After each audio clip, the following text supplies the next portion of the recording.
I've got a course on human trafficking awareness from a law enforcement perspective, where I talk about, victim vulnerabilities, how they get into this situation.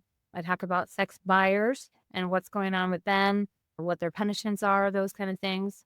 Traffickers, as an undercover detective, I've had thousands of sex buyers solicit sex from me, and the same with traffickers trying to recruit and groom me over the years. So I do know what I'm talking about with their tactics and things because I've been, the one they're trying to recruit and groom, almost like a survivor, but I get the satisfaction of taking them out. But definitely check that out. And then I've been asked, by several women's conferences to present on modern day situational awareness.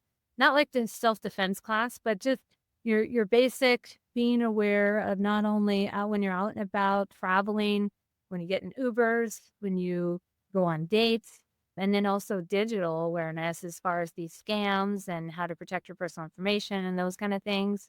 And then I also have a class for parents specific to this digital literacy and learning about the threats and the things that our kids are facing. More an expanded version of my book where I can actually do, a training with parents and they can interact with, and I will reply back to any of their questions or scenarios or things going on with them. So that's all on my website. And then I do travel around speaking, not only to law enforcement, but also businesses and community organizations, because I think everyone needs to be aware of what sex trafficking really is so that we're not believing and perpetuating any of these myths and misconceptions. Absolutely. I think what you're doing is such Mm. good work and it's so important. And we need Yeah. more people who care. I feel like in so many different societies, people just don't care anymore. It's become like normalized or they just want to pretend it doesn't exist.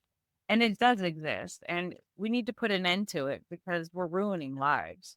And we need to be setting people up for success, not failure and drug abuse and homicide and whatever else may come their way.